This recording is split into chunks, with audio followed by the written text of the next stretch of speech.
Dios les bendiga, mis queridos hermanos. Es un privilegio grande estar aquí nuevamente en este canal de intelectuales teístas. Hoy tenemos un programa realmente muy especial. Hoy vamos a llevar un conocimiento, vamos a escuchar un conocimiento que tal vez algunos de ustedes nunca han escuchado, pero que es muy importante saberlo, ¿no? Y bueno, hoy tenemos un invitado muy especial que se nos ha complicado contactarlo, pero por fin Dios abrió esa puerta y aquí lo tenemos al distinguido y reconocido profesor Yatensi Bonilla. ¿Cómo está, profesor? Mucho gusto que esté con nosotros.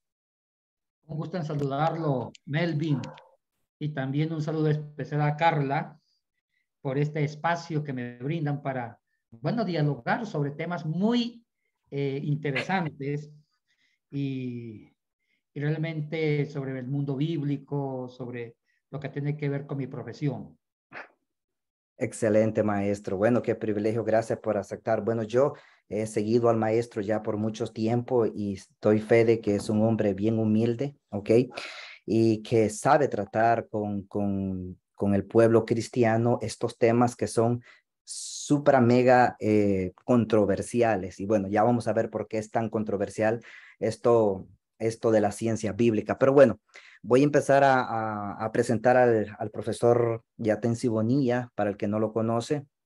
Él tiene una licenciatura en filosofía, es biblista y maestro, doctor en ciencias bíblicas, especialista en idiomas hebreo, arameo, griego y latín, vicepresidente y cofundador del SEMISUD, Seminario Ministerial Sudamericano en Quito, Ecuador, conferencista y escritor de múltiples obras y obispo ordenado en la Iglesia de Dios, entre otras cosas, ¿verdad, profesor?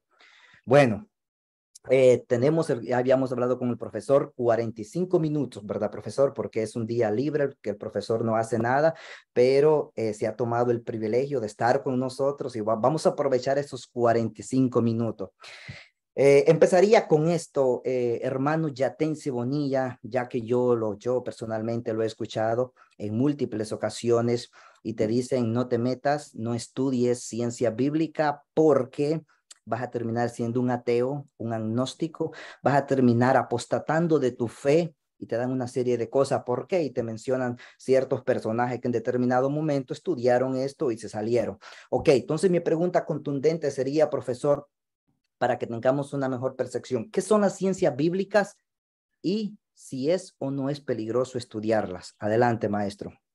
Bueno, primero agradecerle a usted, Melvin, por esta invitación y a Carla. Y, y quiero pedir disculpas y perdón porque estaba planificado por Instagram, pero pasó algo y yo me comprometo de redimirme con el medio que ustedes han planificado. Y me encanta que los jóvenes como Carla, usted, tengan la iniciativa de tener un programa tan bonito y me voy a comprometer en promocionarlo y apoyar esta iniciativa de ustedes. Me parece muy tierno y muy grato que los jóvenes amen la Biblia y se preocupen por programas como estos. Eso me parece muy genial y los felicito a los dos y a todos los que se unen a ustedes. Ahora sobre ciencias bíblicas. Para mí, las ciencias bíblicas representan la realidad de la Biblia, porque es ciencia. Y voy a presentar ¿cómo digo yo? Dos formas de ver la Biblia, el texto bíblico. El uno es el surrealista, el espiritual, el inocente, el ingenuo. Y discúlpeme que yo sea tan directo y tan franco. Ese es el que usa la mayoría de los cristianos. Piensan que la Biblia se escribió en el cielo y que Cristo dictó la Biblia y que la Biblia llegó, mejor dicho, en formato Reina Valera para todo mundo y llegó a todas las personas en versión Reina Valera, fotocopiaron y distribuyeron. Piensan que el texto en español, Reina Valera, o de otras versiones, es la versión oficial del cielo. Y la gente espiritualmente interpretan literalmente en forma poética y creen en la inspiración verbal que Dios dictó la Biblia. Eso es la realidad. No sé si llamarlo realidad, es un surrealismo. Es una visión espiritual, perdón, y no creo que espiritual, ingenua, inocente, sobre la Biblia. Lamento decirles que la Biblia no llegó así. La Biblia tiene una historia y para conocer y estudiar su historia se requiere de las ciencias bíblicas. ¿Qué son las ciencias bíblicas?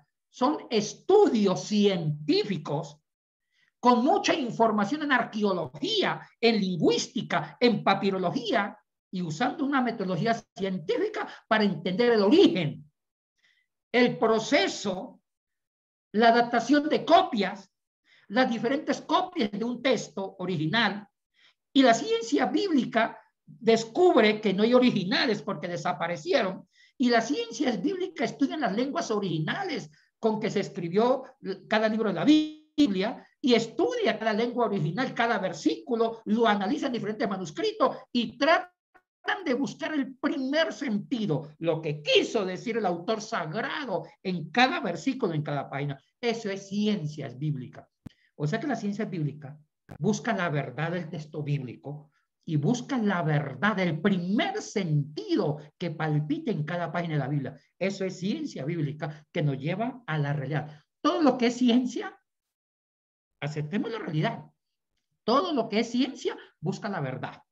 La ciencia busca evidencias para fundamentar una hipótesis y llegar a una teoría que resulta una realidad.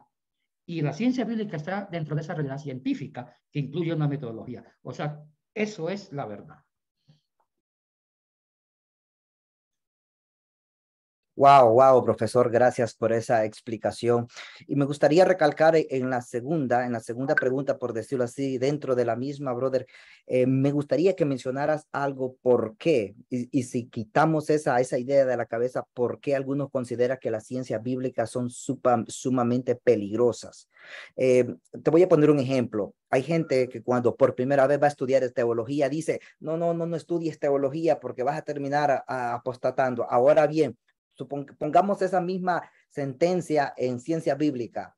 ¿Por qué dirías de que no es peligroso estudiar las ciencias bíblicas? Melvin, como dijo mi tío, mi tío calzón de cuero, la ignorancia es atrevida. Así de sencillo. La gente que no sabe de ciencia ve todo lo que sea científico un peligro. No. Todo lo que es científico nos lleva a una posible verdad. Ahora, quiero diferenciar, Melvin y Carla, entre teología y ciencias bíblicas. Ok. Son dos disciplinas totalmente, bueno, digamos opuestas, diferentes. La teología se fundamenta en doctrinas denominacionales o confesiones de fe. La teología usa mucho la filosofía, en el caso de la teología católica o de las iglesias históricas. O si no, una teología especulativa. La teología juega con las ideas, habla sobre los atributos de Dios, si la salvación se pierde o no se pierde, cómo es el hablar en lengua, qué sé yo. En cambio, las ciencias bíblicas va a lo matemático, a lo que está escrito, a descifrar el mundo lingüístico donde reposa el mensaje bíblico, a descifrar el hebreo, el arameo, el griego, todo esto, y a estudiar la inspiración de las escrituras en las copias más cercanas al original. Entonces, eso nos lleva a las ciencias bíblicas. Ahora, son dos mundos diferentes. Las ciencias bíblicas nos llevan a esa actitud. Y hacer ciencias bíblicas, Melvin, ahí está la arqueología. Hay una área que se llama la arqueología bíblica. Existen muchas universidades que tienen el doctorado o licenciatura en ciencias bíblicas, como la de Tubinga, como decir el Instituto Bíblico de los Jesuitas en Roma y otras que están más en Europa. Entonces, ellos usan toda una fundamentación en papirología, en arqueología, son expertos en los mejores manuscritos cercanos a los originales de la Biblia, porque no hay originales, esto no es teología, esto es verdad. Usted no puede ir al Museo de París o al museo que queda en Tel Aviv de los jesuitas y decir, señor director del museo, tenga la bondad de darme el original de Apocalipsis o de Isaías o cualquier libro de la Biblia. ¿Y sabe qué le va a decir el director del museo? No hay originales. Lo que hay es copia de las copias, de las copias, de las copias de unos posibles originales. O sea, eso es ciencias bíblicas. Y aunque nos duela decir esto, es una verdad. La Biblia tiene una historia. Y para entender la Biblia científicamente está dentro de esa área de ciencias bíblicas. En cambio, la O sea, la teología inventa cosas. La teología inventó un concepto de inspiración, Melvin, que no cala con la realidad. Hay una teología conservadora que dice que la inspiración, creen en la inspiración verbal de las escrituras, que Dios dictó la Biblia, que estaba Juan escribiendo y que yo decía, punto aparte, y Juan decía, con coma o sin coma. Primero que no había puntos aparte ni signo de puntuación en los originales o copias. Entonces, eso ya es una concepción inocente de la Biblia, ingenua, ignorante, con mucho respeto. Excelente, profesor. Gracias por esa aclaración. Y bueno, ahora hemos elegido algunas preguntas, ok, hay varias, pero hemos elegido deliberadamente unas preguntas que posiblemente, y estoy más que seguro, que muchos de ustedes nunca han escuchado una respuesta porque...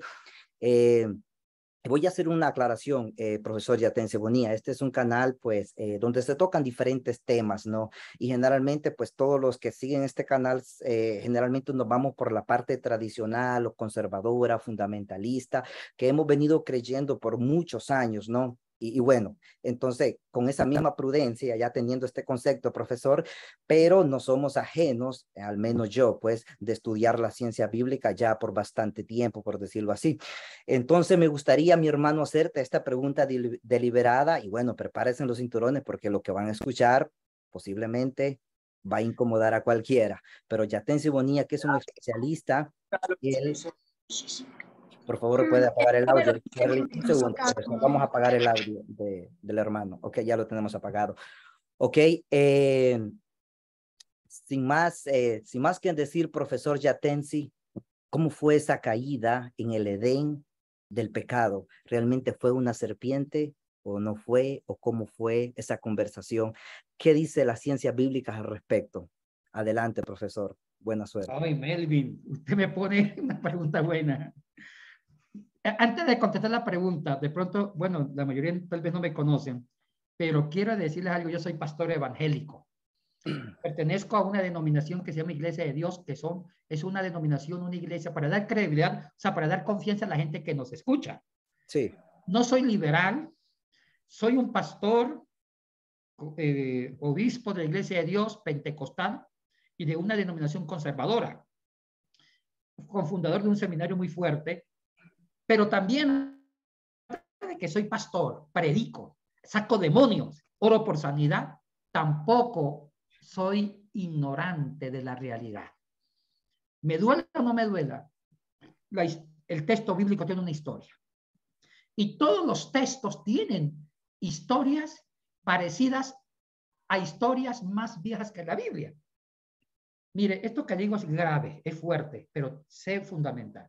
Antes de meterme con el paraíso del Edén, hay verdades como esta, que los 11 primeros capítulos de Génesis, que está incluido Génesis 3, el paraíso, la culebrita que engañó a Eva, es parecido a un texto más antiguo que los 11 primeros capítulos de Génesis. Me refiero al Gilgamesh.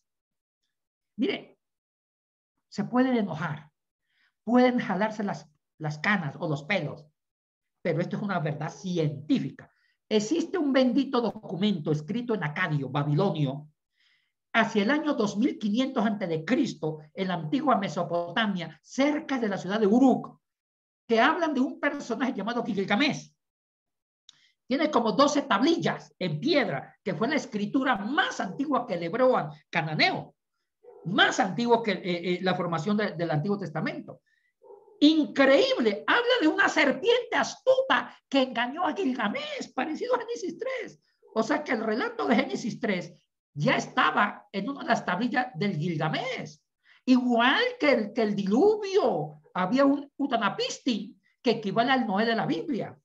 Y siempre la serpiente existió en relatos religiosos más antiguos que Génesis. Me guste o no me guste la verdad, vayan a los museos de París, de Jerusalén, van a ver esas pruebas científicas y cuando leen esas tablillas del Gilgamesh, usted dice, pero esto se parece a la Biblia. ¿Quién copió a quién? Yo no quiero decir que Génesis copió al Gilgamesh, pero una cosa sí les he decir, el Gilgamesh existe, y en original y en piedra tallada. de 25 siglos antes de Cristo. Entonces, yo no quiero decir que Génesis copió Gilgamesh. Lo único que sé es que Gilgamesh es más viejo que Génesis y se parece. Ahora, vamos sobre el tema de la serpiente. El Gilgamesh habla de un hombre que buscaba la inmortalidad. Buscaba la planta de la vida. Fue Gilgamesh que vio morir a Enkidu, su mejor amigo, y en el mismo Gilgamesh cuenta que Enkidu fue formado del barro. Una diosa, la hija de Anu, sopló aliento de vida al barro y formó Enkidu. Oiga, qué parecido. No digo nada más, ya. Y cuando muere Enkidu, Gilgamesh inicia una misión, buscar la planta de la vida. Después de dialogar con muchos personajes, se va a un subterráneo y encuentra una laguna y saca la planta. Cuando Gilgamesh iba a comer la planta para ser eterno, para ser inmortal, de pronto una serpiente en forma astuta, dice Gilgamesh, emergió de las aguas y le arrebató la vida eterna. Qué parecido. Entonces, ¿qué significa? Siempre la serpiente en culturas antiguas del Próximo Oriente significó astucia, perversión, engaño. Y también podemos hablar de otras culturas. Entonces, ¿qué dice la ciencia bíblica? La ciencia bíblica dice que ese relato no hay que literalizarlo. Decir que sí había una culebra parada que hablaba, no. Hay que entender el relato. Lo que significa el relato es el origen del pecado. El pecado siempre se presenta como un bien subjetivo que suple la necesidad del hombre y el hombre termina, o la mujer termina cayendo porque es un bien apetitoso al comienzo. Por eso pecamos. Todo pecado toca nuestras necesidades y el pecado siempre está con una máscara falsa diciendo, si come de esto, va a suplir sus necesidades, porque el ser humano siempre es un ser necesitado por naturaleza. Entonces, eso es lo que quiere representar de fondo. O sea, no literalizar la serpiente, sino entender el primer sentido de ese relato.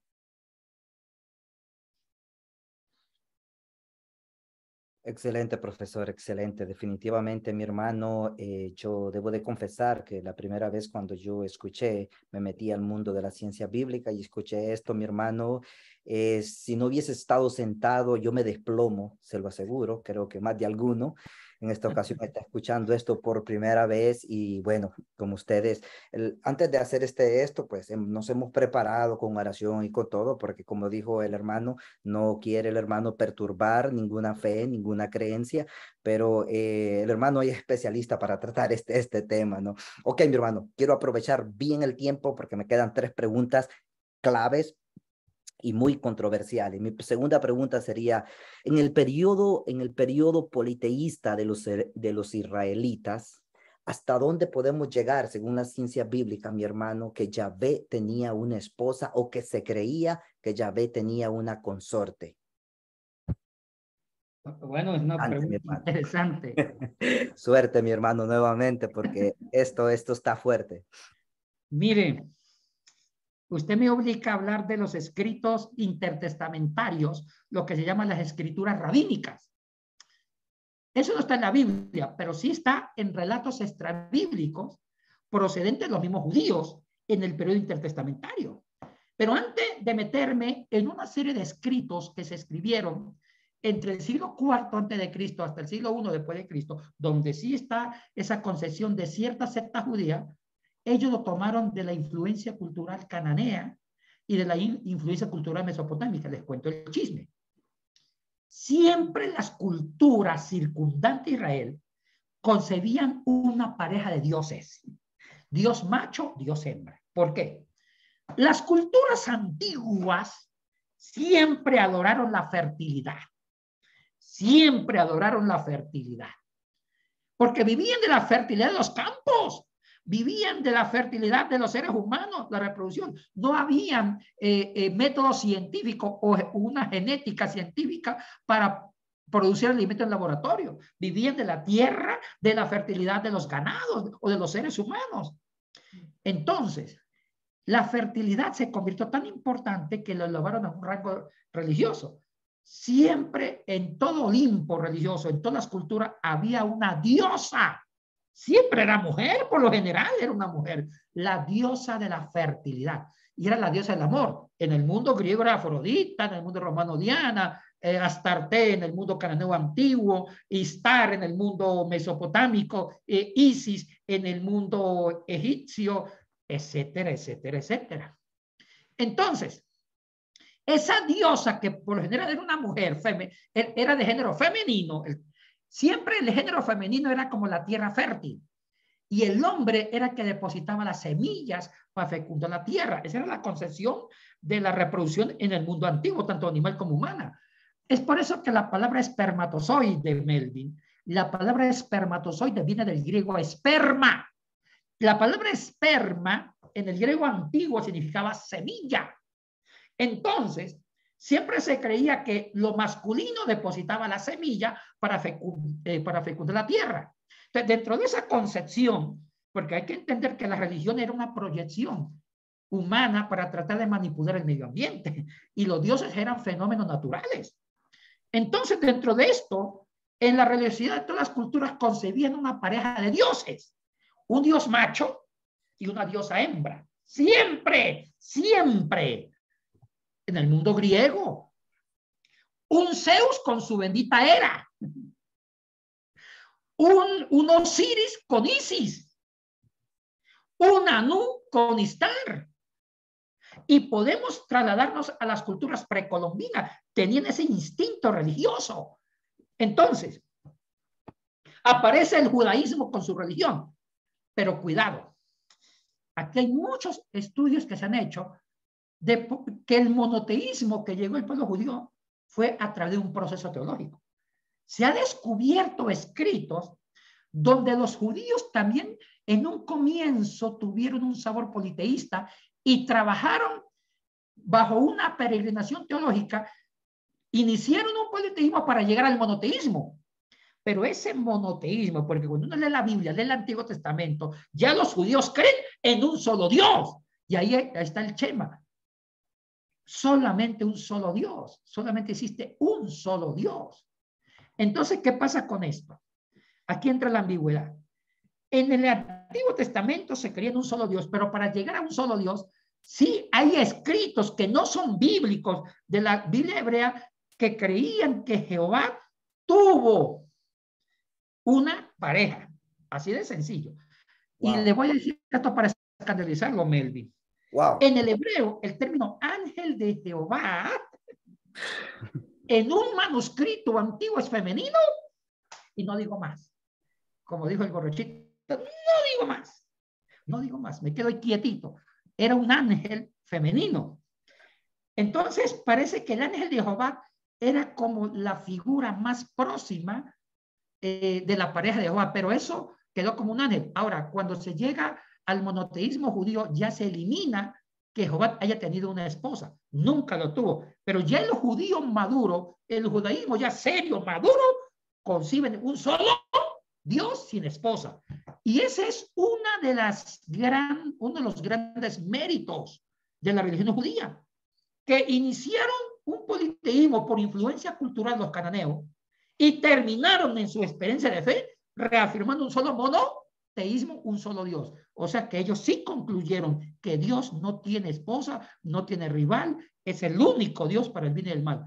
Pero lo que quiero afirmar que antes de que maduraran en la fe, sí estaban ellos viciados con mucha influencia de otras culturas.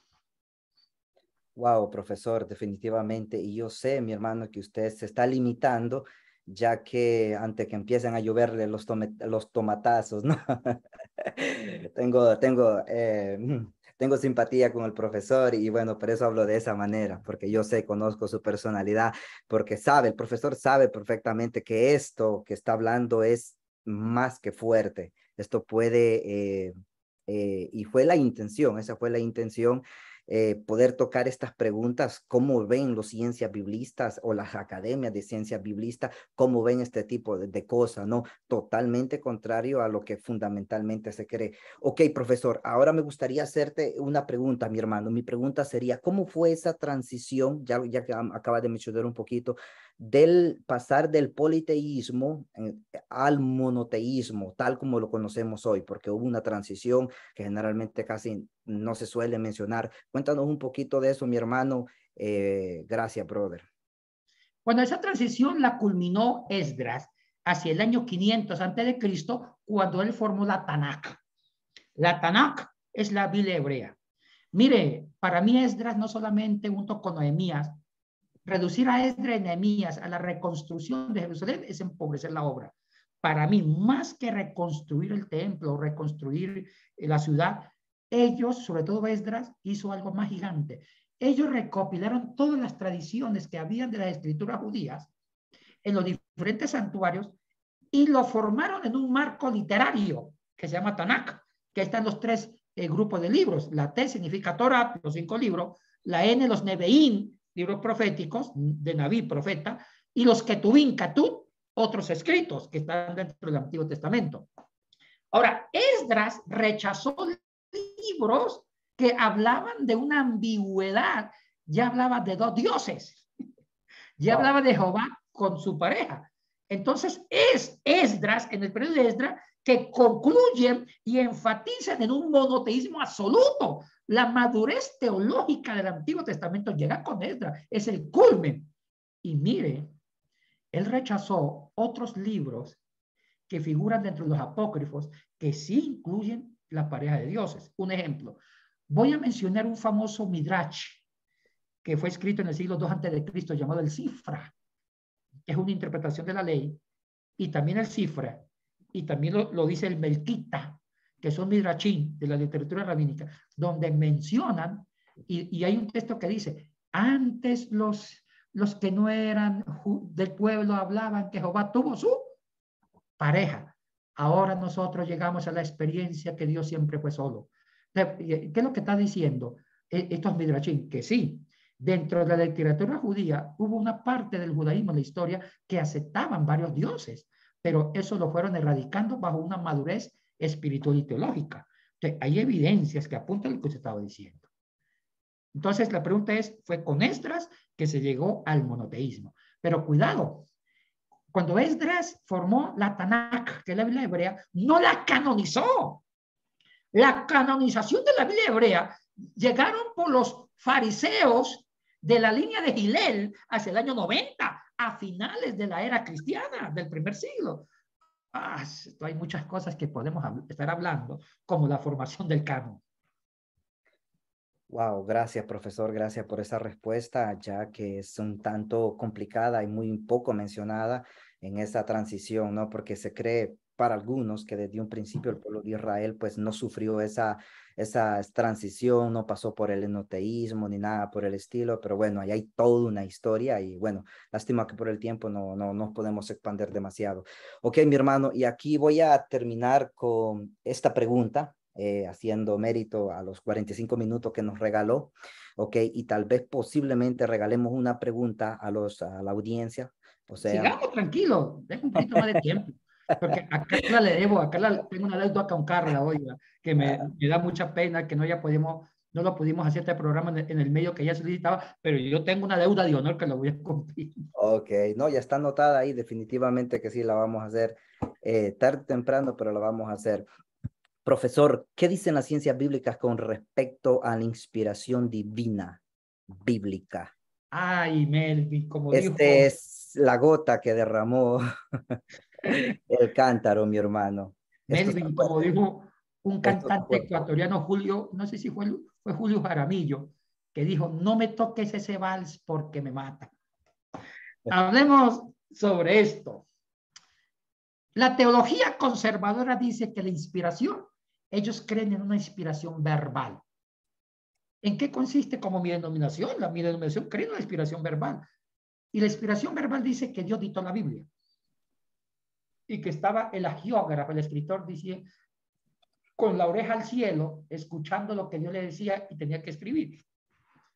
Eso es un concepto de inspiración ingenua, tierna, espiritualoide, no académica, infantil y que muestra un poco conocimiento sobre la Biblia.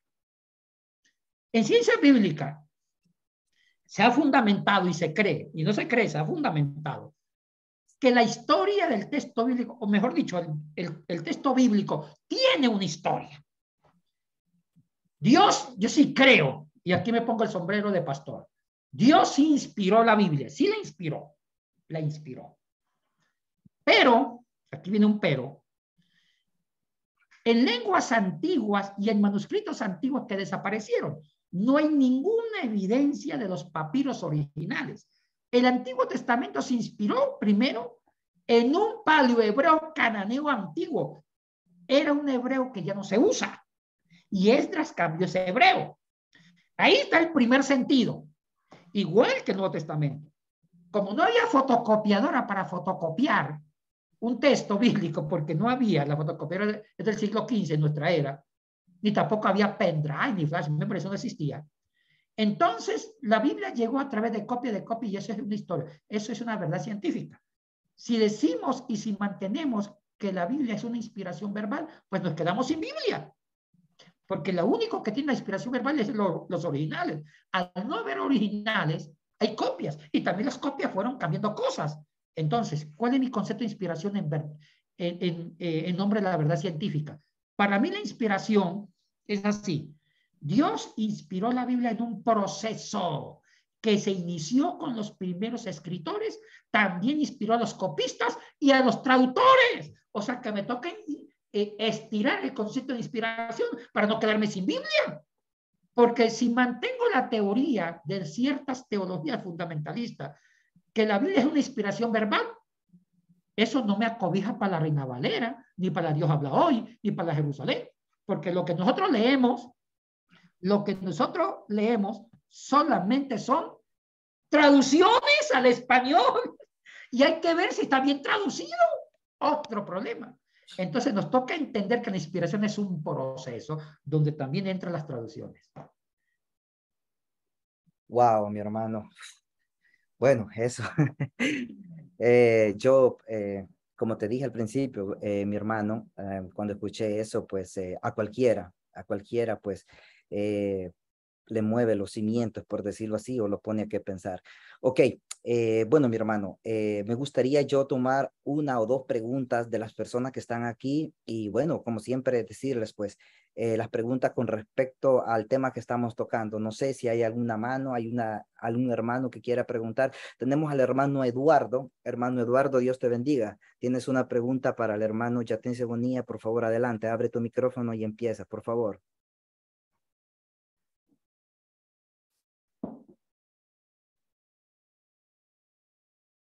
Creo que no está el hermano. Bueno, otro hermano que se anime a preguntarle al profesor Yatense Bonilla.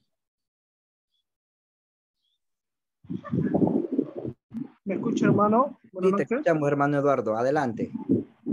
Sí, disculpe, bueno, dar gracias a Dios primero por nuestro hermano Yatensi. Bueno, quería preguntarle sobre la serpiente en la Biblia, ¿no? Que aparece mencionada, ¿no? O que menciona en la Biblia. Claro, se sabe que otra cultura lo menciona. Yo lo que quería saber es, entonces, cómo nosotros debemos de entender cuando leemos sobre la serpiente, como algo simbólico o literal. Esa sería mi pregunta, ¿no? Gracias, hermano Eduardo. Eduardo, muchas gracias por la pregunta. No, es algo simbólico. Hay que entender que la serpiente significa astucia, seducción. Lo que quiere decir Génesis 3, que la mujer fue seducida porque le presentaron la desobediencia como algo que cubre sus necesidades. Mire, para mí Génesis 3, como siempre lo he dicho, es una obra maestra de psicología. ¿Por qué? Génesis 3 explica antropológicamente, psicológicamente, cómo uno peca. Siempre el pecado tiene una doble dimensión. La primera dimensión del pecado es que el pecado se presenta aparentemente como algo bueno, como un bien subjetivo, que responde a mis necesidades.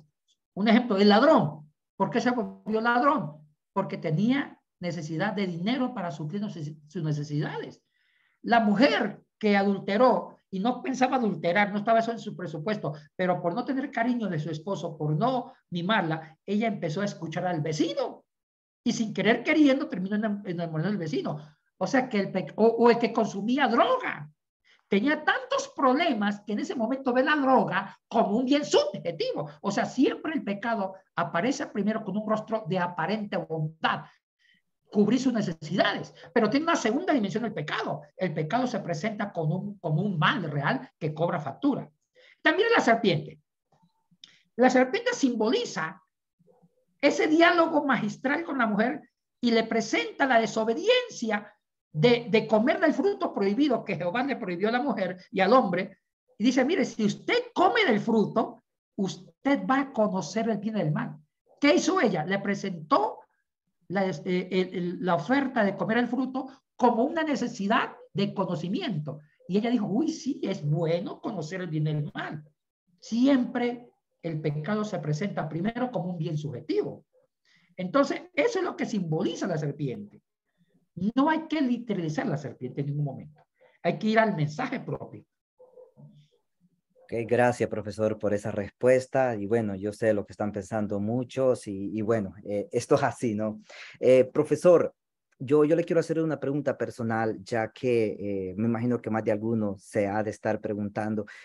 Profesor, cuando usted habla todo esto, mi hermano, usted ha recibido, por decirlo así, ataques, lo han querido tratar hasta de liberal, a mí de hereje, de blasfemo, porque imagínate, o sea, una persona madura, escuchamos este tipo de contenido, leemos o sea, no pasa nada, pero hay hermanos, lo vamos a decir así, que son un poco débiles en la fe y estamos encerrados en cuatro paredes y yo soy pentecostal y yo no acepto ninguno y yo soy metodista, yo no acepto a ninguno, yo soy molinista y estamos encerrados en cuatro paredes. Yo hablo de ese tipo de personas cuando lo escucha usted, profesor, o escucha las ciencias bíblicas. ¿Usted ha recibido ataques al respecto de eso, profesor? Sí, sí, Wow. pero también Dios me ha fortalecido, también Dios me ha cubierto. Mire, sí he recibido ataques, pero mi ministerio es muy fuerte. Amén. También soy parte de un ministerio, de una iglesia muy conservadora, y sí, me he ganado mucho el respeto, no me puedo quejar.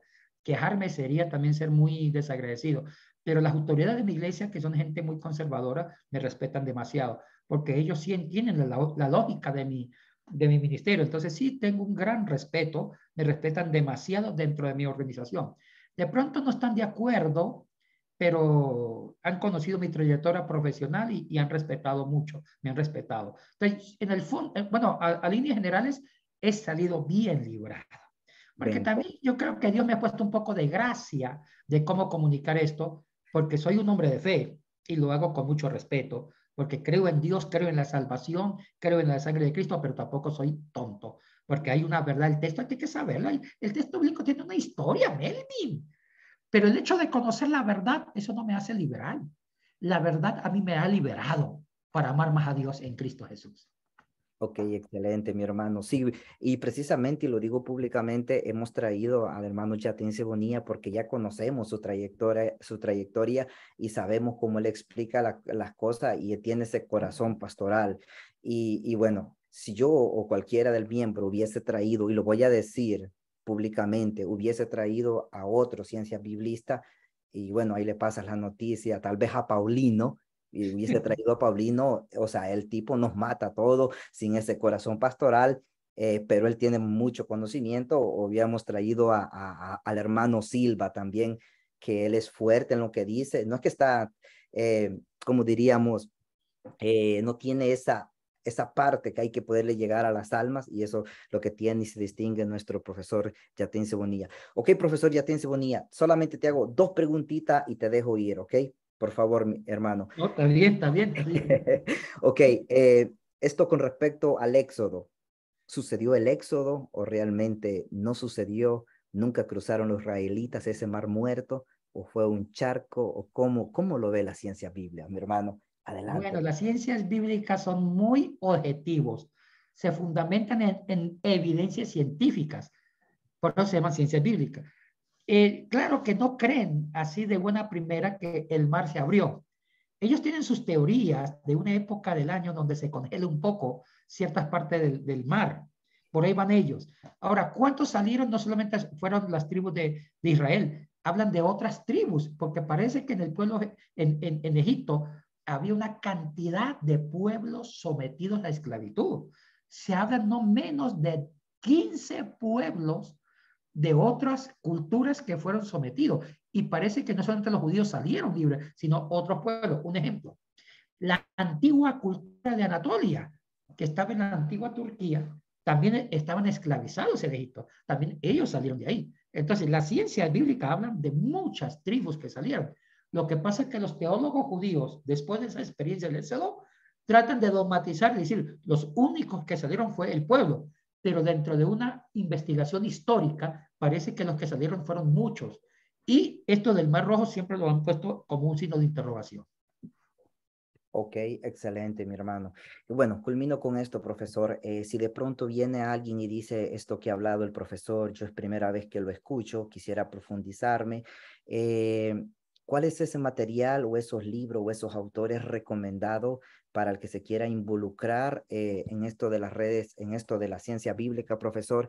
Y también de pronto se puede hacer un poquito de publicidad de su ministerio, de su instituto y lo que está haciendo usted en las redes sociales, por favor, profesor. Adelante.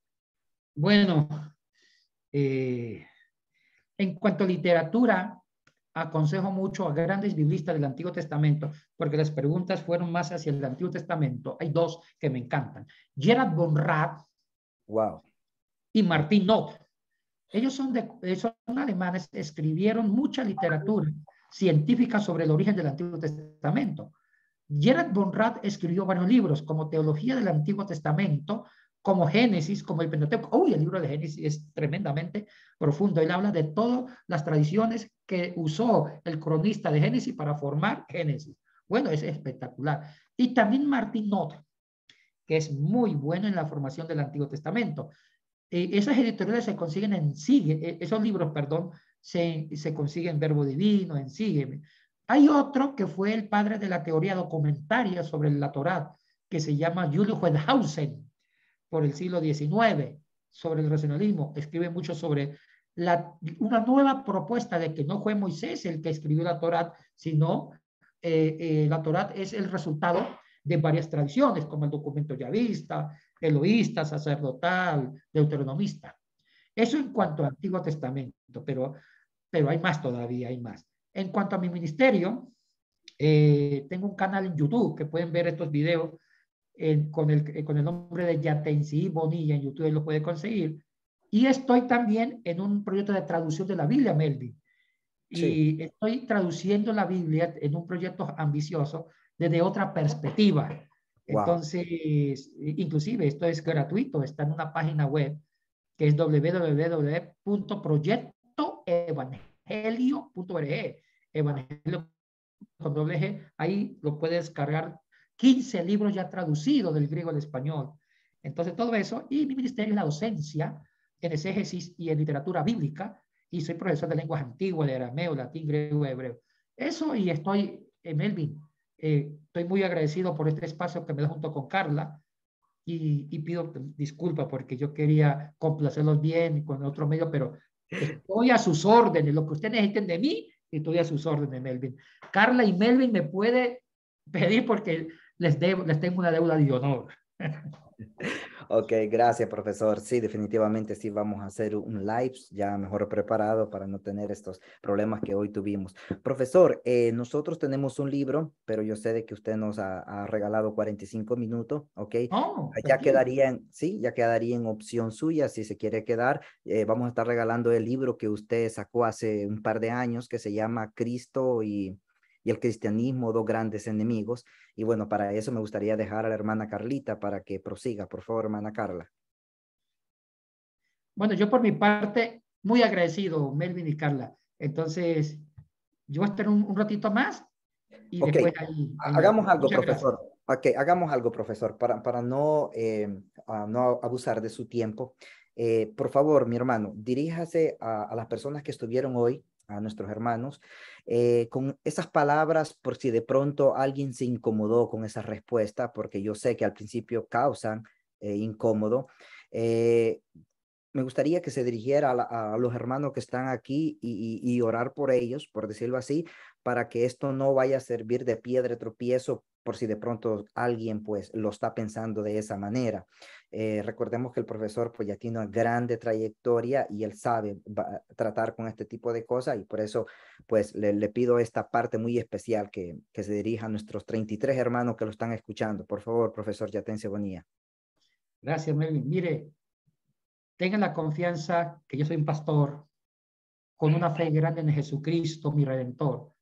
Pero eso no significa que desconozcan verdades científicas sobre la historia del texto bíblico. Y ahora me enamoré más de Dios, porque Dios usó un proceso humano. Dios permitió que su santa palabra tuviera toda una historia científica, antropológica, lingüística, cultural. El hecho de que Dios permitió que la Biblia se escribiera con lenguas humanas, porque el griego, el hebreo, el arameo, el latín son lenguas humanas, porque Dios pudo inspirar la Biblia con el lenguaje divino, porque para mí Dios no habla griego, no habla hebreo, no habla arameo ni latín. Dios tiene su propio lenguaje divino que nosotros no lo vamos a poder hablar, porque una lengua es la expresión mental de una cultura y la lengua divina es una lengua perfecta que jamás la entenderíamos. Pero Dios fue tan grande que se bajó al nivel cultural de nosotros, usó las lenguas humanas, arcaicas, primitivas, y también usó otras fuentes primitivas para dar a conocer su gran voluntad.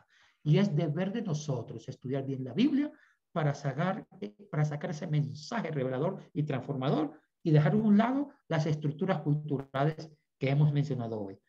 Creen en la Biblia es palabra de Dios. Es palabra de Dios, pero hay que saberla sacar, porque hay dos palabras, la divina, la que siempre se mantiene firme en la historia y en el tiempo, pero también hay una palabra humana, que es la cultura judía o semita o griega, también está el lenguaje humano, el griego, el hebreo. Hay que saber sacar el primer sentido, saber la palabra humana y quedarnos con lo humano, no literalizar la palabra, perdón, sacar la palabra divina, la palabra de Dios, y no literalizar la palabra de hombre. O sea, hay que saber marcar la diferencia de las dos palabras. Ok, gracias, profesor. Definitivamente fue un placer para nosotros haberlo escuchado. Sabemos que es una persona extremadamente ocupada y bueno, vamos a estar atentos cuando ya salga. ¿Para cuándo, profesor, la Biblia, la traducción del proyecto que está haciendo? Ya tenemos 15 libros traducidos que lo pueden descargar gratuitamente en la Wow. página web que le dije. Y vamos a estar en contacto, Melvin y Carla, cualquier cosa. Ya tienen mi número, ya usted, Carla y Melvin son parte de de mi base de datos. Ahora ya me aceptó en Instagram, estoy ahí también. Entonces vamos a estar en comunicación. Gracias, profesor, por su tiempo. Le mandamos un fuerte abrazo, perdón, por parte de intelectuales teístas. Y bueno, ahorita pues procede la hermana Carlita con el libro y bueno, el profesor se puede quedar si lo desea, ¿no? Esto tomará muy poquito tiempo. Adelante, hermana Carla. Bueno, buenas tardes, ¿se escucha bien? Sí. Bueno, perfecto. Entonces vamos a proceder a realizar el sorteo del libro. Sorteando este libro que es del hermano Yatensi. Y procedemos a hacer la mezcla, ¿sí? Bueno, les pedimos que al que se gane el libro, por favor, se comunique conmigo.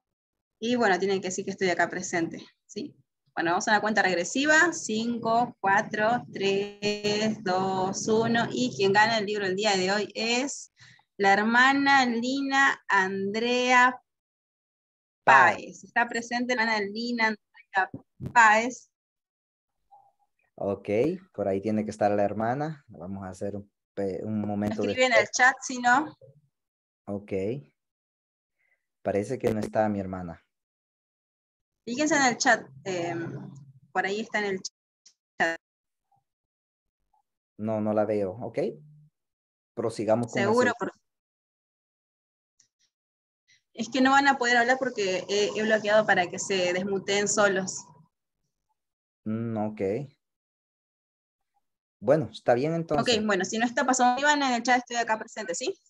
Ok. No, no está, no la veo. Bueno, entonces si la hermana no está, ok, listo. Pasamos al siguiente, que es el hermano Alfredo. El hermano Alfredo se encuentra presente. Escriben en el chat, por favor, estén atentos. Ok, bueno. Entonces le vamos a hacer a saber al hermano Alfredo, pues que se comunica con nosotros. Felicidades. Bueno, profesor, ya te... Ok, Adelante, Carla. bueno, procedemos al segundo sorteo. Oh, la beca, O sí, por favor. esperamos. Está bien. Claro. La beca, por favor, sí. Bueno, vamos a hacer el sorteo con las 2 becas. No es necesario que estén presentes, las tomé del post de la beca que se publicó el día de hoy, ¿sí? Así que bueno, los 2 ganadores para la beca son, en este caso, Salvador González de España y el siguiente es, no lo logro descifrar bien, pero bueno, felicidades hermanos Eneida de Joya. por estas becas. Felicidades, mis queridos hermanos. Buenos mis hermanos, gracias nuevamente por haber compartido con nosotros esta horita. Fue un tiempo bastante corto, pero así fue que lo decidimos. Ok, no sé si el profesor Yatense Bonilla me está escuchando o ya se fue. No está ahí. Sí, creo que ahí está, pero el micrófono está muteado. Sí, sí Bueno, estoy escuchándolo todavía. bueno, profesor, realmente fue un placer, lo vuelvo y lo recalco y lo digo, fue un placer haberlo tenido esta tarde y nos gustaría, mi hermano, que nos despidiera con una oración, por favor, para finalizar esto. Adelante, mi hermano. Con mucho gusto. Y gracias, Carla y Melvin. Oh, amado Dios, te damos gracias, Señor, por este grupo maravilloso de jóvenes, emprendedores para mantener diálogos sobre su palabra, para enriquecer la audiencia sobre la verdad.